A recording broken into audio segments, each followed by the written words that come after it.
देखिए बच्चों, हम सभी रोमन नंबर्स पढ़ेंगे। ठीक है, रोमन नंबर्स में कुछ ट्रिक्स है जिसको अगर आप समझ लेते हैं तो जो नंबर्स को सॉल्व करने का जो सिस्टम है वो आसान हो जाएगा। ठीक है, आइए जानते हैं। 1 के लिए हम लोग एक जो है लाइन टानते हैं। उसके बाद अगर हम 2 लिखना है तो 2 लाइन, 3 लिखना हो तो 3 लाइन। ठीक है, जब हमें 5 लिखना हो तो उसके लिए लिखते हैं भी। क्या लिखते हैं? भी। और जब हमें 4 लिखना हो तो उसमें क्या करेंगे, ये 5 में जो है यानी भी में जो है वो 1 को कम कर देंगे। कम करने के लिए क्या करेंगे, इसको बाएं तरफ लिखते हैं। बढ़ाना जब रहेगा तो दाहिने तरफ यानी राइट साइड लिखते हैं। यही इसमें ट्रिक है, बाकी पूरा सेम चीज एक ही है, बस थोड़ा आपको समझ लेना है। और जब हमें इसे बढ़ाना है 5 के बाद 6 करना है तो क्या करेंगे, 5 में एक यानी एक लाइन को बढ़ा देंगे तो ये हो गया 6। और एक अगर हमें 7 करना है तो क्या करेंगे, ये भी का हो गया 5, उसमें 2 लाइन को रख देंगे तो ये हो गया 7। उसी तरह जब हमें 8 करना होगा तो भी मतलब 5 और 1 2 3 यानी हो गया 8। अब आप क्या करेंगे, 8 के बाद अगर 9 कर देंगे, 4 लाइन टान देंगे तो ये आपका गलत हो जाएगा। समझना है, इंडिंग के पहले जो है आपको कुछ उसमें संशोधन करना है, सुधार करना है। क्या है हमारा 10 को समझना है। 10 के लिए क्या लिखते हैं, x यानी हो गया आपका 10 रोमन में। तो उसमें हमको एक नंबर जो है कम कर देना है। अगर हम 10 में 1 कम करते हैं तो क्या होता है, 9 होता है। तो कम करने के लिए क्या करेंगे, हम इसके बाएं तरफ एक लाइन टान देंगे तो ये कितना हो गया 9। ठीक है, ठीक। अब हमें क्या करना है, बढ़ाना है। एक लाइन मैंने और बना दिया है ताकि आपको अच्छी तरह से समझ में आ जाए। 10 के बाद हमें लिखना है 11। तो 10 के लिए हम क्या लिखते हैं, 10 में 1 जोड़ेंगे तो 11 होता है। तो पहले 10 लिख दिए, फिर 1 लाइन टान दी, यानी 10 और 1 11।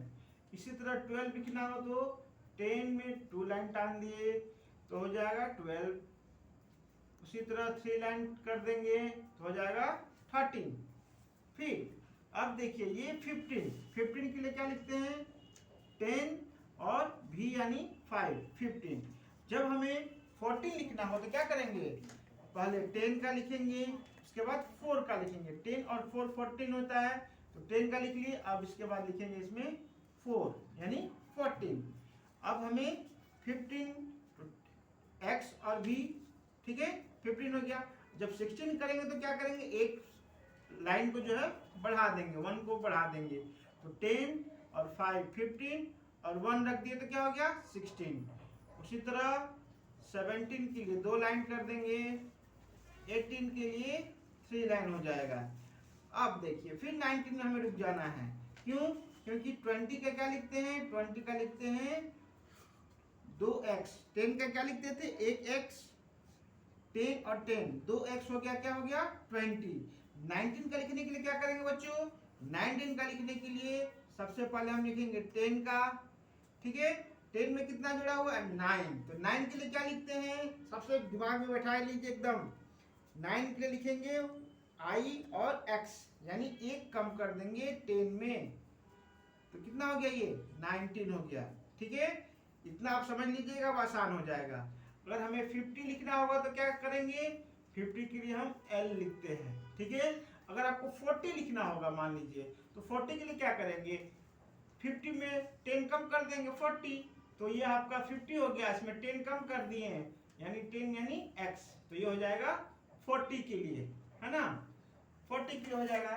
तो उसी तरह से जब हमें 60 लिखना होगा तो L और x, ये हो गया 60। जब 90 लिखना होगा फिर ध्यान दीजिएगा, 100 के लिए हम इसमें लिखते हैं C। क्या लिखते हैं, C। तो C में यानी 100 में जब हम 10 कम करेंगे तो क्या हो जाएगा 90 हो जाएगा। तो ये हमने लिख दिया आपका 100 का, उसमें कितना कम करना है, 10 कम करना है यानी x, 90 हो गया ये आपका। अगर हमें लिखना होगा 400 तो हम C 4 बार नहीं लिखेंगे। ठीक है, 300 तक हम C लिख सकते हैं 3 टाइम्स। हमें 500 का पहले दिमाग में रखना है। तो 500 का क्या होगा, 500 का होगा डी, क्या होगा डी। तो डी में हम कितना कम करेंगे तो आपका 400, यानी 500 में कितना कम करेंगे, 100 कम करेंगे तो 400 हो जाएगा। तो सबसे पहले हम लिख दिए यहाँ 500 का डी, और 100 का कितना आता है बच्चों, 100 का आता है सी, यानी सी और डी मिलकर क्या हो जाएगा 400। अब देखिए, अब हमारा ये हो गया 500 तक का। अब इसके बाद जब हम जाएंगे 1000 पर, 1000 पर जब जाएंगे तो 1000 के लिखते हैं m, ठीक है। अगर हमें 3000 लिखना होगा तो 3 टाइम लिखेंगे, ठीक है। जब हमें यहाँ क्या लिखना है, 4000 लिखना है, ठीक है। तो 4000 लिखना है तो पहले 5000 का समझिए। 5000 के लिए हम लोग भी के ऊपर एक लाइन टान देते हैं। लाइन टानने का मतलब हो गया 5000, ठीक है। तो 5000, तो यहाँ लिख दीजिए 5000 का हो गया भी के ऊपर लाइन। अब उसमें कितना कम कर देंगे, 1000 कम कर देंगे। 5000 में 1000 जब कम हो जाए तो क्या हो जाएगा, 4000 हो जाएगा। तो ये हो जाएगा आपका 4000 का, ठीक है। उसी तरह से जब हमें लिखना होगा 10,000, यानी 10,000 जब लिखना होगा तो ध्यान रखिएगा, हम 10 का कितना लिखते हैं, x लिखते हैं, और 10,000 का कितना लिखेंगे, x के ऊपर एक लाइन टान देंगे, ठीक है। तो ये हो गया आपका 10,000 का, ठीक है। आशा करते हैं आपको समझ में आया होगा। जहां भी आपको दिक्कत हो आप प्लीज कमेंट कीजिए, ठीक है, और हम प्रयास करेंगे कि आपके क्वेश्चन का जवाब देंगे। तो नेक्स्ट वीडियो में फिर हाजिर होते हैं, तब तक के लिए धन्यवाद।